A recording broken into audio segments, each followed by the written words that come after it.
বলে বাগদাদে একবার বৃষ্টি হইতেছিল না, বৃষ্টি নাই নাই নাই নাই। তো সুন্নত অনুযায়ী বাগদাদের ওলামা আল্লাহওয়ালা মানুষ সব বাগদাদের জামে মসজিদে জমা হয়েছে ফজরের পরে, ফজর পড়ছে, এশা পর্যন্ত দোয়া করছে, কিন্তু বৃষ্টির কোনো চিহ্ন হয় নাই। এশারের পরে চলে গেছে। তো মালিক ইবনে দিনার রহমতুল্লাহ আলাইহি বলেন, আমি বসা ছিলাম মসজিদে, তো দেখলাম এক জীর্ণ শীর্ণ গোলাম, জীর্ণ শীর্ণ গোলাম কৃতদাস ঢুকলো। কেননা কৃতদাস দেখলে বোঝা যায়, আপনারা দেখেন তো না, এই জন্য বুঝবেন না। আফ্রিকায় আছে এখনো, নাইজেরিয়ায়, ওদের পোশাকই বন্য, ওদেরকে দেখলেই চেনা যায় যারা কৃতদাস। আমিও চিনতাম না, প্রথমবার যখন গেছি তো জিজ্ঞেস করছি এদের পোশাক এরকম কেন, তো বলছে এরা অমুকের কৃতদাস। সবাই আবার ভিন্ন ভিন্ন আছে। যেমন আমাদের রাগ হয়ে যাবেন বলবো না, রাগ হয়ে যাবে। আমাদের যেরকম কিছু লোককে দেখলেই বোঝা যায় উনি কোন দরবারের সাথে সংযুক্ত, টুপি দিয়া, পাঞ্জাবি দিয়া, এমনকি পকেট দিয়েও বোঝা যায়। এরকম রাগ হয় না কিন্তু আবার। তো ওই দেশে এরকম বোঝা যায়, প্রত্যেকের আলাদা, গোলামের কৃতদাসের আলাদা আলাদা ইউনিফর্ম আছে, দেখলে বোঝা যায় এটি ওনার। তো কৃতদাস দেখলেই বোঝা যায়। আইসা ঢুকছে, সাধারণভাবে 2 রাকাত নামাজ পড়ছে। ওরা হাত উঠায় বলতেছে, আল্লাহ বৃষ্টি বন্ধ করছো তো বন্দা তোমার কাছে হওয়ার জন্য। বৃষ্টি বন্ধ করছো কেন? আরে ভালো মতে বোঝেন, বন্দা তোমার। ফজরের পরের থেকে তো এশা পর্যন্ত সব মসজিদে বসা ছিল, এখনো তো বৃষ্টি দিলেন না, এক্ষণ দিবেন, এক্ষণ। তো মালিক ইবনে দিনার রহমতুল্লাহ আলাইহি বলতেছে, ও বলতেছে এক্ষণ দিবেন, ও বলতেছে আর আকাশে গর্জন উঠতেছে, নামছে ঝুমঝুমায়া বৃষ্টি। আমিও আটকায় গেছি, ও আটকায় গেছে। বৃষ্টি যতক্ষণ বর্ষণ হওয়ার প্রয়োজন ছিল বর্ষণ হয়েছে। ও মসজিদ থেকে বাহির হয়ে চলে গেছে, বাহির হয়ে চলে গেছে। আমি দূরত্ব নিয়ে একটু পিছে পিছে গেছি, যায় কোথায়, তো যা দেখলাম এক বাড়িতে ঢুকছে। আর ওই বাড়ি ছিল, মালিক ছিল, উনি কৃতদাসের ব্যবসা করতেন, কিনা কিনা আনতেন আর বেশি দামে বিক্রি করতেন, ব্যবসা ছিল এক জমানা এটা। তো যা ঢুকার পরে দেখলাম এক কোনায় জীর্ণ শীর্ণ বসা আছে। তো মালিককে ডাকলাম যে এই গোলাম বেচবা? এটা তো কোনো কামেরই না, এটা নিয়ে কি করবা? গোলাম তো মানুষ কিনে কাজের জন্য, সহযোগিতার জন্য, সাহায্যের জন্য, এটা তো কোনো কাজের না। এটা তো কিনা আমি টাকা লস করছি, এটাকে তো শুধু খাওয়াইতেই হয়, কোনো কাজ কুচ পারে না। দেখো না শরীরে কোনো হাড্ডি ছাড়া কিচ্ছু নাই। তো মালিক ইবনে দিনার রহমতুল্লাহ আলাইহি বলতেছে, তুই বেচবি কিনা এটা কর, কি আছে না আছে ওটা তো আমার তোর দরকার নাই, বেচবি? তো মনে মনে ভাবতেছে, মনে হয় আল্লাহই পাঠায় দিছে আমার উপরে সুযোগ, সুবর্ণ সুযোগ। মেরে একটা লমসম দাম চাইছে, যা চাইছে মালিক ইবনে দিনার রহমতুল্লাহ আলাইহি বলে ডান, কিনা ফেললাম। টাকা গয়না দিয়ে নিয়ে আসছে। আনার পরেও কৃতদাস জিজ্ঞাসা করতেছে, মালিক তুই আমার এত দোষ শোনার পরও তুই আমাকে কিনলি কেন? তোর কি টাকায় কামড়ায় যে তুই আমারে কিনলি টাকা দিয়া? তো মালিক ইবনে দিনার রহমতুল্লাহ আলাইহি বলে, আমি তোকে দেখা কিনি নাই, আমি তো কিনছি তোর তাল্লুক দেখা। সারা বাগদাদ বসা ছিল ফজরের পরের থেকে আল্লাহওয়ালা আলেম। ওই সময় বাগদাদেই ছিল, ওই চিত্র তোলার সময় আমার কাছে নাই যে ওই সময় বাগদাদের চিত্রটা কিরকম ছিল। সব তো ফজরের পরের থেকে আসা পর্যন্ত বসা ছিল, বৃষ্টি তো হইল না। তুই এরকম কি বললি আল্লাহকে? 2 রাকাত পড়া জুমজুমায় বৃষ্টি আসলো আর তুই বললি এক্ষণ দেন। আল্লাহ কাছে পাওয়ার একটা মজা আছে, আজকে আমরা পাই নাই, এই জন্য মজা নাই, মজা পাই নাই। সত্য কাহিনী। কি তো দাসী কিনা নিয়ে আসছেন, দুর্বল সুরবল কিনা নিয়ে আসছেন। তো কি তো দাসী বলছে, মালিক সারাদিন কাজ করব বটে, কিন্তু রাত্রে তুমি আমার থেকে কোনো কাজ নিতে পারবে না। যদি এই শর্ত হয় তো আমি যাইতে রাজি। এই শর্ত যদি হয় তাহলে আমি কি যাইতে রাজি, এই শর্ত পুরা করলে। বলছে ঠিক আছে। তো সারাদিন কাজ করত, রাত্রে নির্জন ঘরে চলে যেত, নির্জন ঘরে চলে যেত। তো মালিকের একদিন আগ্রহ ঢুকছে যে ও যে আমাকে শর্ত লাগায় আসলো, শর্ত লাগায় যে আসলো যে রাত্রে কোনো কাজ নেওয়া যাবে না, দেখি ও রাত্রে করে কি। তো আস্তে আস্তে ছিদ্র দিয়ে দেখতেছে কি করে। তো দেখে সেজদায় পড়া কাঁদতেছে আর বলতেছে, তুমি যে আমাকে ভালোবাসো। কি বলতেছে? আল্লাহ তুমি যে আমাকে ভালোবাসো, ওই ভালোবাসার ওয়াস্তা তুমি আমাকে আরো কাছে করো। কাঁদতেছে। তো মালিক বাহির থেকে বলতেছে, ওই পাগলি, আল্লাহ যে তোকে ভালোবাসে এটা তুই কি করে বুঝলি?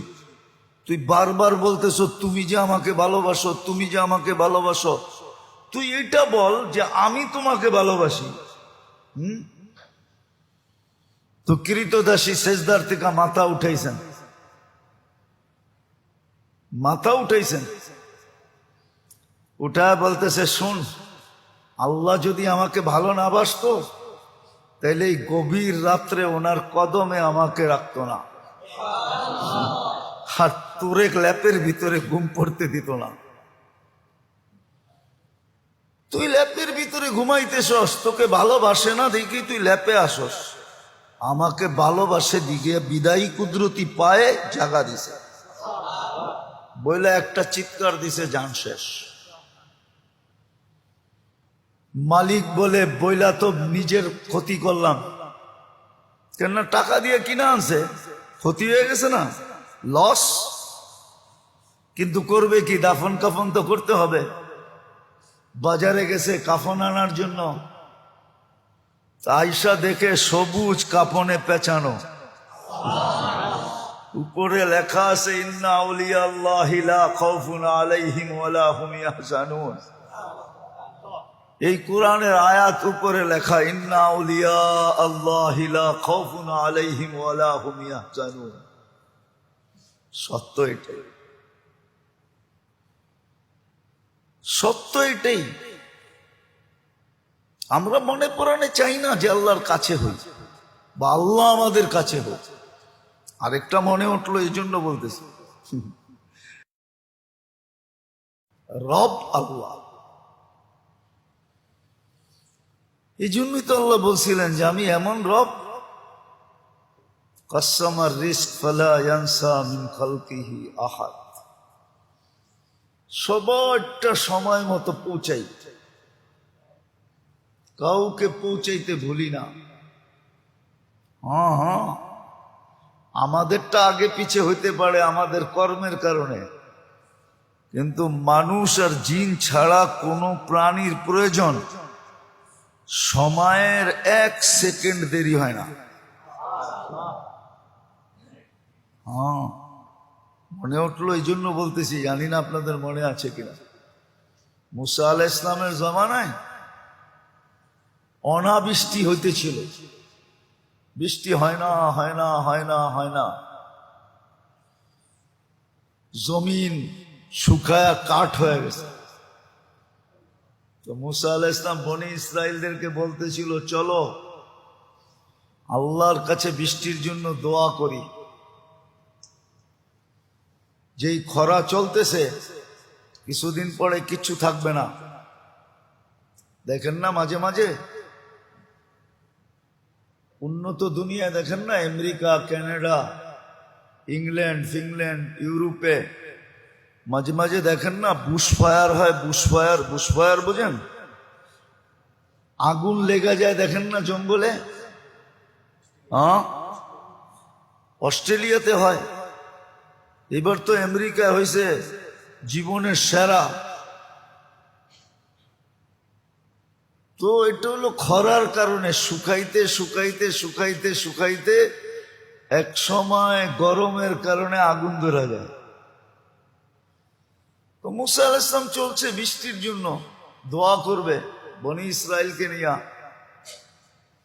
আর আগে নিয়ম ছিল, যেদিন ইস্তেসকার নামাজ পড়বে ফজরের পরের থেকে কিছু খাবে না, রোজার মতো থাকবে, রোজার মতো। এমনকি বাচ্চাদেরকে মা দুধও দিবে না, জানোয়ারকে কোনো খাওয়া দিবে না, যেন সবাই আল্লাহর দিকে ফিরে।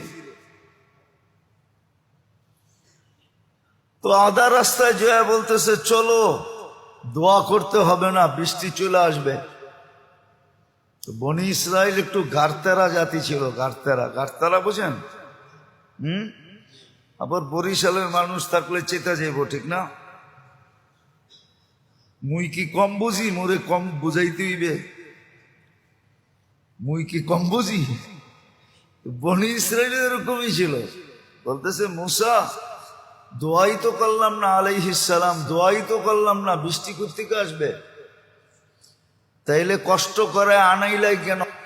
তো পুরা জাতি তর্কে বিতর্কে জড়ায় গেছে মুসা আলাইহিস সালামের সাথে।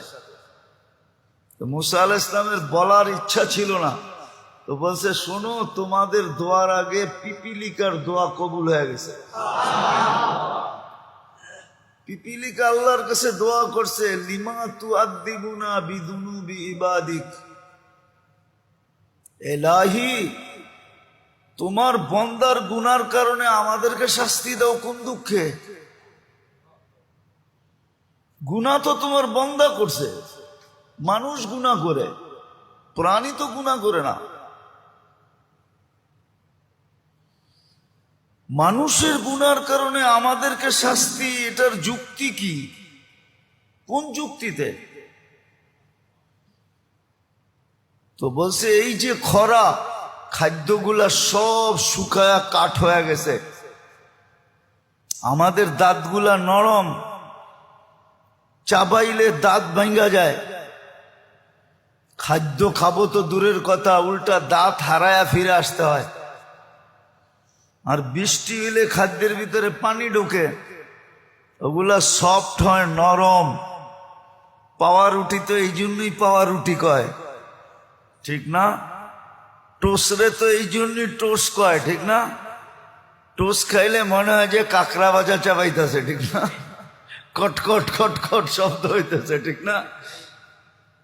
তো কয় যে নরম হইলে আমাদের খাইতে সুবিধা হয়। এখন তো সব কাঠ হয়ে গেছে, কামড় দিতে দেরি, দাঁত হারাইতে দেরি হয় না। আমাদের সাথে এই ব্যবহার কিসের জন্য? তা আল্লাহ পিপিলিকার অভিযোগ গ্রহণ করছেন, বৃষ্টি পাঠায় দেওয়ার সিদ্ধান্ত নিয়ে নিয়েছেন। তো যেটা বুঝাইতেছিলাম দোষ তো আমাদের, প্রয়োজনও আমাদের, দোষও আমাদের। তো সবচেয়ে বেশি ঘনিষ্ঠ হওয়া দরকার ছিল আল্লাহর সাথে, কেননা আল্লাহ মহাকর্তা, মহাপালনকারী, লালনকারী, পালনকারী, রক্ষক, সুরক্ষাকারী, হেফাজতকারী আল্লাহ। ওনাকে কাছে নেওয়ার, ওনার কাছে হওয়া উচিত ছিল, ওনাকে কাছে করা উচিত ছিল। আর সত্য আমরা করি নাই বিদায় মজা পাই না। যে যেটা খায় নাই, ওরে বয়ান দিয়ে এটার মজা বোঝানো যাবে না, ঠিক না? যে যেটা খায় না ওরে ওইটার মজা বয়ান দিয়া, হ্যাঁ হাকিম মজা অন্য জিনিস, স্বাদ অন্য জিনিস। হ্যাঁ, এই জন্যই তো কবিতা আসছে, নাহলে কবিতা আসতো না। কি যাত না বিষে বুঝিবে সে কিসে, কবু আসি বিষে ডংসিনি যারে। সাপের ব্যথা তো ওই বুঝবে যে যাকে সাপ ছোবল দিছে, ঠিক না? যাকে ছোবল দেয় না, আপনি কাউকে মাথা ব্যথা বুঝাইতে পারবেন? হ্যাঁ হ্যাঁ, কিন্তু যার হয়েছে সে তো বোঝে, কি ঠিক না? তো না হইলে বোঝা যায় না। তো আল্লাহর কাছে হওয়া যে কত মজা, নাইলে এই কথা কোনোদিন হইতো না। আউলিয়ানে লাথ মারি, আল্লাহ ওয়ালারা দুনিয়ায় লাথি দিতেন না। থাকে দুনিয়ার ভিতরে, লাথি দেয় দুনিয়াকে। এটা আপনার যুক্তিতে আসে নাকি? যে থাকতেছে দুনিয়াতে, খাইতেছে দুনিয়ারটা, পড়তেছে দুনিয়ারটা, লাথি দিতেছে কাকে? এটা হয় যুক্তিতে? কিন্তু ওনারা জানে কেন লাথি দিতেছে, কেন লাথি দিতেছে। সত্য এটাই। এই জন্যই দুনিয়ায় দুই দল হয়ে গেছে। একদল দুনিয়ার পিছে দৌড়াইতেছে, দুনিয়া ওদেরকে লাথি দিতেছে, ফুটবলের মতো লাইথাইতেছে আর ক্লান্ত করতেছে, গাম জড়াইতেছে। আর আরেক দল দেখা যায় আল্লাহর দিকে দৌড়াইতেছে, দুনিয়া ওদের পিছে দৌড়াইতেছে আর ওরা দুনিয়াকে লাথি মেরা সরাইতেছে। সর, আমার দরকার নাই, আমার আমার দরকার নাই, আমার দরকার নাই, আমার প্রয়োজন নাই। ওরা দুনিয়াকে লাথি মারতেছে, আর একদল আছে যাদেরকে দুনিয়া লাথি মারতেছে, ক্লান্ত করতেছে। তো যেটা বুঝাইতেছিলাম, না না জানি না এতক্ষণ পর্যন্ত বুঝে আসছে কিনা, সবচেয়ে বেশি আমাদের উচিত ছিল আল্লাহকে সঙ্গে নেওয়া, আল্লাহর কাছে হওয়া। এটাই মুসলমানদেরকে আল্লাহ বুঝাইতে চাইছিলাম। কুনলি কামা উরিদ আকুন লাকা কামা তুরিদ, আমি যেমন চাই তেমন করে দেখাও, তুমি যেমন চাবে আমি তেমন করে দেখাবো। কুনলি কামা উরিদ আকুন লাকা কামা তুরিদ। আবার করার ভিতরে আল্লাহ যে করা চাইতেছেন আমার ভিতরে, আমার থেকে, আপনার থেকে, এটা কি অনেক বেশি? না, ওটাও সীমা দিয়া দিছেন, সাধ্যের বাহিরে না, অতিরিক্ত না। অতিরিক্ত যদি বৈধ হইতো তাহলে এই হাদিস কোনোদিন হইতো না। তিনজনে বৈশা যুক্তি পরামর্শ করা, তিনজনে ঘোষণা দিতেছে আমি সারা রাত্র ইবাদত করব, আরেকজন বলতেছে আমি সারা জীবন রোজা রাখবো, আরেকজন বলতেছে আমি বিয়ে শাদী করব না। আল্লাহর রসুল শুনতেছে চুপচাপ। তিনজনের ঘোষণার পরে বলতেছে একটাও ঠিক না। আমি রাত্রে ঘুমাইও আবার সজাগও থাকি, ইবাদতও করি, আমি বিয়েও করছি একাধিক, আমি রোজাও রাখি আবার রোজাও ছাড়ি। বিদায় আমি যেটা করতেছি এটাই সঠিক, তোমাদেরটা যদিও আমার তুলনায় অনেক বেশি দেখা যাইতেছে, সারা রাত্র ইবাদত, কিন্তু এটা সঠিক না। ওয়ালি জাসাদিকা আলাইকা হাক্কুন, তোমার শরীরেরও হক আছে, আরামের জন্য ঘুমও দরকার, ক্লান্তি দূরের জন্য ঘুমও দরকার, সুস্থতার জন্য ঘুমও দরকার। তো আল্লাহ রসুল বুঝেইছেন, তাহলে বুঝা গেল সাধ্যের বাহিরেও না, অতিরিক্ত না, সহজ করছেন। আল্লাহর কাছে হওয়া, আল্লাহ পাওয়া সহজ সহজ ছিল। যদি আমি শিখতাম, যদি আমি করতাম, করলে সহজ, শিখলে সহজ। আমরা তো শিখিও না, করিও না, এই জন্য আমাদের কাছে কঠিন মনে হয়। অপরিচিত জায়গায় যাইতে মানুষ যাওয়ার আগেই ভীতু হয়, অনেক ভাবনা ভাবে, ঠিক না? তো না শিখলে কঠিন মনে হয়, না জানলে কঠিন মনে হয়, আসলে কঠিন না। আল্লাহ পাওয়া তো সহজ। অনেকবার বলছি, এইবারও বলতেছি, বনি ইসরাইলের ওই বদমাস, আল্লাহর জন্য তো শোভনীয় না শব্দটা, দুই শব্দে আল্লাহকে পটায় ফেলছে, রাজি করে ফেলছে, খুশি করে ফেলছে, নিজের পক্ষে নিয়ে নিছে। কেমন নেওয়া নিছে? আল্লাহ মুসা আলাইহিস সালামকে বলছে জানাজা আপনার পড়াইতে হবে, যে জানাজায় শরীক হবে তার গুনাহ মাফ হবে। অথচ লিস্টেড বদমাস।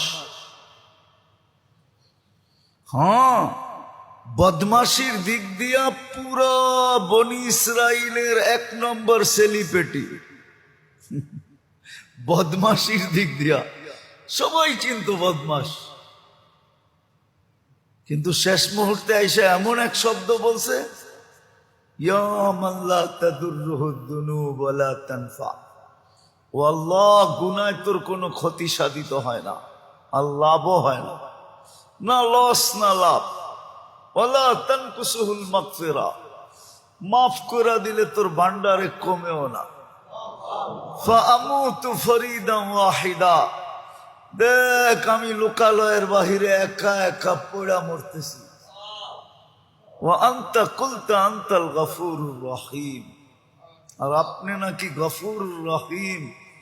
মাফ যদি না করলেন তো আপনি গফুরুর রহিম হইয়া আমার লাভটা হইল কি? এতটুক কথা বুঝলে অনেক কিছু, না বুঝলে কিছুই না। আল্লাহকে বিলকুল পক্ষে নিয়ে আসছে, বুঝার বিষয়। আজকে আমাদের সবচেয়ে বেশি যাকে কাছে করা দরকার ছিল, সঙ্গে লওয়া দরকার ছিল, বিশেষ করে মুসলমান, বিশেষ করে উম্মতে মুহাম্মদ। হায়, বিশেষ করে উম্মতে মুহাম্মাদি। কেন আমাদের পরে তো আর কোনো উম্মত নাই যে আল্লাহ কারো জন্য কিছু রাখবেন। আমাদের পরে তো কোনো উম্মত নাই, আছে নাকি? হ্যাঁ, যে কারো জন্য কিছু রাখবেন। পিছনে কেউ থাকলে না তার জন্য কিছু উঠায় রাখে, ঠিক না? বাঁচায় রাখে, ঠিক না? আমাদের পরে তো উম্মত নাই, কার জন্য বাঁচাবেন, কার জন্য উঠায় রাখবেন, কার জন্য আলাদা করবেন, কার জন্য পৃথক করবেন? অ্যানালাইসিসের বিষয়। আমাদের নবীজির পরে তো নবী নাই, আছে নাকি? মুহাম্মদুর রাসূলুল্লাহর পরে কেউ আছে? হ্যাঁ, আপনি যদি মনে মনেও ভাবেন তারপরও গুনাহ। মুহাম্মদুর রাসূলুল্লাহর পরে কোনো নবী নাই, কোন রসুল নাই, খাতামান নাবিয়্যিন। অনেক সময় আমাদের সমাজের কিছু মানুষ আছে ধোকায় পড়ে, আপনিও ধোকায় পড়তে পারেন। হ্যাঁ, কিন্তু আমি বলবো গুই সাপের মতো বিদ্যাও আপনার আকল আপনার কাছে নাই। হাদিসে দাব আছে, দাব। গুই সাপকে আল্লাহ রসুল জিজ্ঞাসা করছিলেন, কুল মান আনা, আমি কে? তো গুই সাপ স্বীকারোক্তি দিছে, আনতা রাসূলুল্লাহ রাব্বিল আলামিন, সমস্ত জগতের রবের রসূল, খাতামান নাবিয়্যিন। অনেক মিথ্যাবাদী আসবে, সব মিথ্যা, আপনিই সর্বশেষ নবী। গুই সাপ বুঝলে আপনি বোঝেন না কেন? আগেরটাও বলছে মান আমানা বিকা ফাস, যে আপনাকে ধরে রাখবে সেই কামিয়াব হবে। মান কাযিবা খাবা ওয়া খাসির, যে আপনার থেকে দূরে সরবে ও চির হতভাগা হবে। আমার আজকে ভাগ্য খুলে গেছে। লব্বাইক ওয়া সাদাইক ইয়া সাইনা ওয়াফা ইয়াউমিল কিয়ামা। ও কিয়ামতের বাদশা, আমার ভাগ্য খুলে গেছে। আপনার তো গুইসাবের সমানও বিশ্বাস নেই। তো যেটা বলতেছিলাম, আল্লাহর কাছে হওয়া দরকার ছিল, আল্লাহকে কাছে করার দরকার ছিল, কসম খোদা। এই জন্যই চিৎকার ছিল, চিৎকার। আমরা পড়ি তো না, জানি তো না। এই জন্যই সাহাবা সবসময় চিৎকার দিতেন, ইয়াকফিনি আল্লাহ, আল্লাহু কাফিন, আল্লাহ আমার জন্য যথেষ্ট। খালেদ রাদিয়াল্লাহু তাআলা আনহুর কথা হাজারো বার আছে। উনি যুদ্ধের ময়দানে যখন নামতেন তো সবাই ওনাকে সতর্ক করতেন, খালেদ তুমি একা, সামনে হাজার হাজার। তো ওনার চিৎকার এটাই হইতো, আল্লাহ আমার জন্য যথেষ্ট, সরেন থেকে। এই জন্য দুনিয়া দেখছেন, দুনিয়া দেখছেন, এখনো দুনিয়া মানতে রাজি, আমরা মানি না। খালেদ রাদিয়াল্লাহু তাআলা আনহুর যুদ্ধ কৌশল এখনো সারা দুনিয়ার বিজাতিরা সর্বপ্রথম ফলো করে। যে ওনার যে যুদ্ধ কৌশল ছিল, ওনার যে লড়ার কৌশল ছিল, এটা কিয়ামত পর্যন্ত ওই কৌশলকে কেউ অতিক্রম করতে পারবে না। যতই প্লেন বানান, যতই অ্যাটম আর স্যাটম বানান, ওনার যুদ্ধ কৌশলকে কেউ অতিক্রম করতে পারবে না। ওনার যুদ্ধ কৌশল ফলো করতেছে। নিয়া তো যাওয়া যাবে না, নাইলে নিয়া দেখা দেওয়া যেত। ওনার যুদ্ধ কৌশল নিয়ে 24 ঘন্টা রিচার্জ করা চলতেছে, রিচার্জ। যে একটা লোক হাজার লোকের লোকে জিততো কি করে, লক্ষ লোকের লোকে জিততো কি করে, কোন ময়দানে পরাজয় বরণ করেন নাই কি করে। তো খালেদ রাদিয়াল্লাহু তাআলা আনহু একই কথা বলতেন,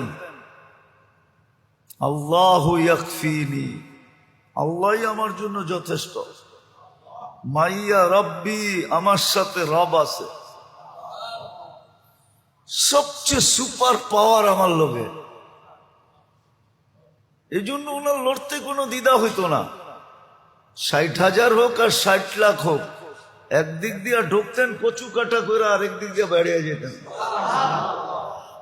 আজ পর্যন্ত কোন যুদ্ধে ওনাকে কেউ আটকায় দেখাইতে পারে নাই, অবরোধ করতে পারে না, আটকাইতে পারে না,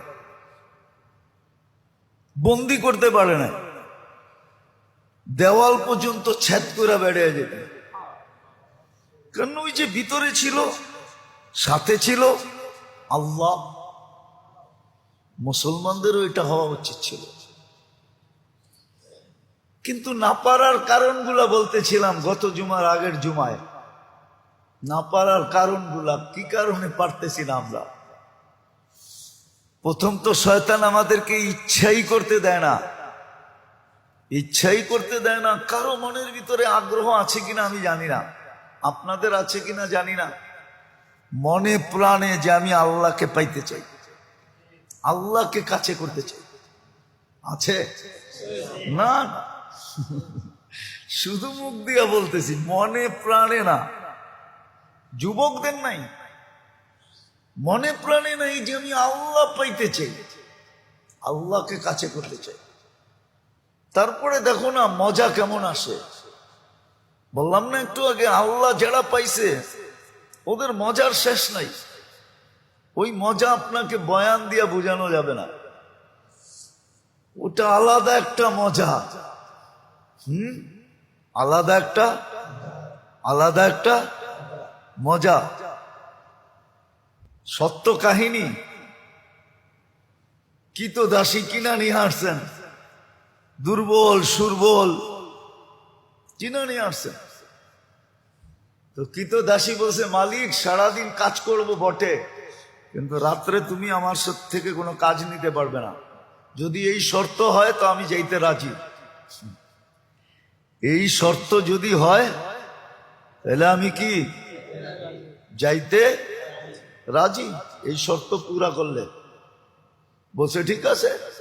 তো সারাদিন কাজ করতো, রাত্রে নির্জন ঘরে চলে যেত, নির্জন ঘরে চলে যেত। তো মালিকের একদিন আগ্রহ ঢুকছে যে ও যে আমাকে শর্ত লাগায় আসলো, শর্ত লাগায় যে আসলো যে রাত্রে কোনো কাজ নেওয়া যাবে না, দেখি ও রাত্রে করে কি। তো আস্তে আস্তে ছিদ্র দিয়ে দেখতেছে কি করে। তো দেখে সেজদায় পড়া কাঁদতেছে আর বলতেছে, তুমি যে আমাকে ভালোবাসো। কি বলতেছে? আল্লাহ তুমি যে আমাকে ভালোবাসো, ওই ভালোবাসার ওয়াস্তা তুমি আমাকে আরো কাছে করো। কাঁদতেছে। তো মালিক বাহির থেকে বলতেছে, ওই পাগলি, আল্লাহ যে তোকে ভালোবাসে এটা তুই কি করে বুঝলি? তুই বারবার বলতেছ তুমি যে আমাকে ভালোবাসো, তুমি যে আমাকে ভালোবাসো। তুই এটা বল যে আমি তোমাকে ভালোবাসি। তো কৃতদাসী সেজদার থেকে মাথা উঠাইছেন, মাথা উঠাইছেন, উঠায় বলতেছে, শুন, আল্লাহ যদি আমাকে ভালো না বাসতো তাইলে এই গভীর রাত্রে ওনার কদমে আমাকে রাখতো না, আর তোরে ল্যাপের ভিতরে ঘুম পড়তে দিত না। তুই ল্যাপের ভিতরে ঘুমাইতেছস, তোকে ভালোবাসে না দেখি তুই ল্যাপে আসস। আমাকে ভালোবাসে দিকে বিদায়ী কুদরতি পায়ে জাগা দিছে, বইলা একটা চিৎকার দিছে, জান শেষ। মালিক বলে, বইলা তো নিজের ক্ষতি করলাম, কেননা টাকা দিয়ে কিনা আনছে, ক্ষতি হয়ে গেছে না, লস। কিন্তু করবে কি, দাফন কাফন তো করতে হবে।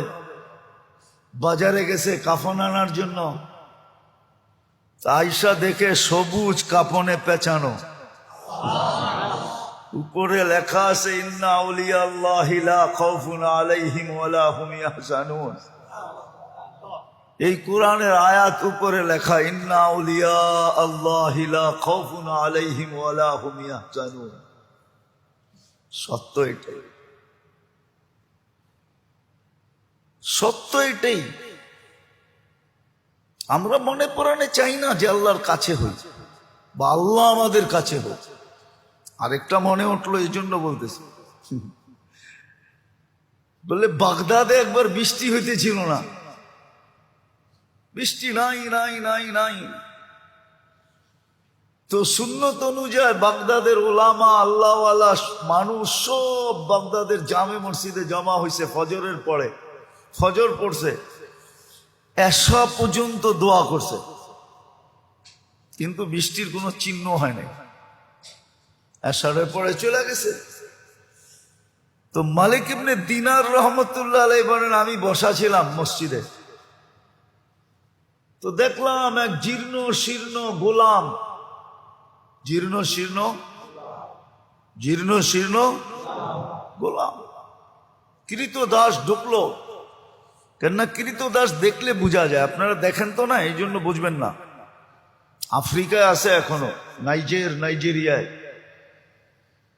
ওদের পোশাকই বন্য, ওদেরকে দেখলেই চেনা যায় যারা কৃতদাস। আমিও চিনতাম না, প্রথমবার যখন গেছি তো জিজ্ঞেস করছি এদের পোশাক এরকম কেন। তো বলছে এরা অমুকের কৃতদাস। সবাই আবার ভিন্ন ভিন্ন আছে। যেমন আমাদের রাগ হয়ে যাবেন বলমু না, রাগ হয়ে যাবে। আমাদের যেরকম কিছু লোককে দেখলেই বোঝা যায় উনি কোন দরবারের সাথে সংযুক্ত, টুপি দিয়া, পাঞ্জাবি দিয়া, এমনকি পকেট দিয়েও বোঝা যায়। এরকম রাগ হয় না কিন্তু আবার। তো ওই দেশে এরকম বোঝা যায়, প্রত্যেকের আলাদা, গোলামের কৃতদাসের আলাদা আলাদা ইউনিফর্ম আছে, দেখলে বোঝা যায় এটি ওনার। তো কৃতদাস দেখলেই বোঝা যায়।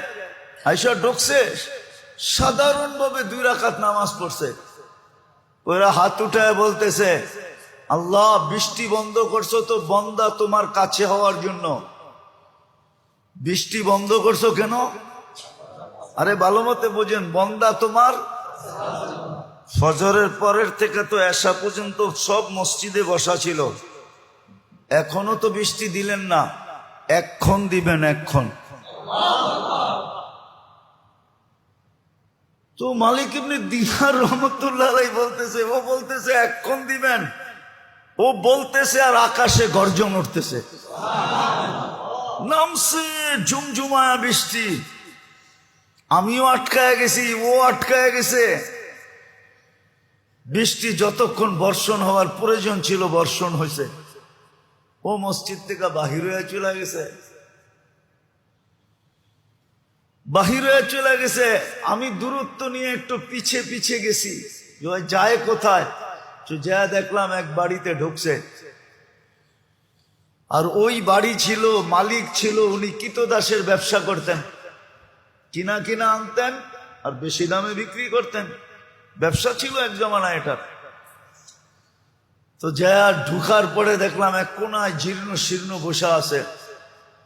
তো মালিককে ডাকলাম যে এই গোলাম বেচবা? এটা তো কোনো কামেরই না, এটা নিয়ে কি করবা? গোলাম তো মানুষ কিনে কাজের জন্য, সহযোগিতার জন্য, সাহায্যের জন্য, এটা তো কোনো কাজের না। এটা তো কিনা আমি টাকা লস করছি, এটাকে তো শুধু খাওয়াইতেই হয়, কোনো কাজ কুছ পারে না। দেখো না শরীরে কোনো হাড্ডি ছাড়া কিচ্ছু নাই। তো মালিক ইবনে দিনার রহমতুল্লাহ আলাইহি বলতেছে, তুই বেচবি কিনা এটা কর, কি আছে না আছে ওটা তো আমার তোর দরকার নাই, বেচবি?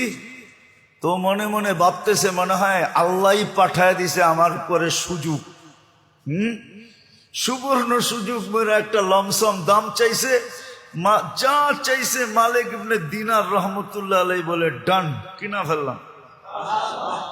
টাকা গয়না দিয়ে নিয়ে আসছে।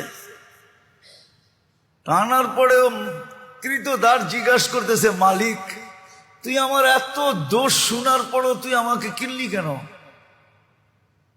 তোর কি টাকায় কামড়ায় যে তুই আমারে কিনলি টাকা দিয়া? তো মালিক ইবনে দিনার রহমতুল্লাহ আলাইহি বলে, আমি তোকে দেখা কিনি নাই, আমি তো কিনছি তোর তাআল্লুক দেখা। সারা বাগদাদ বসা ছিল ফজরের পরের থেকে আল্লাহওয়ালা আলেম। ওই সময় বাগদাদ বাগদাদেই ছিল। ওই চিত্র তোলার সময় আমার কাছে নাই যে ওই সময় বাগদাদের চিত্রটা কিরকম ছিল। সব তো ফজরের পরের থেকে আসা পর্যন্ত বসা ছিল, বৃষ্টি তো হইল না। তুই এরকম কি বললি আল্লাহকে? 2 রাকাত পড়া ঝুমঝুমায় বৃষ্টি আসলো আর তুই বললি এক্ষণ দেন। আল্লাহ কাছে পাওয়ার একটা মজা আছে, আজকে আমরা পাই নাই, এই জন্য মজা নাই, মজা পাই নাই।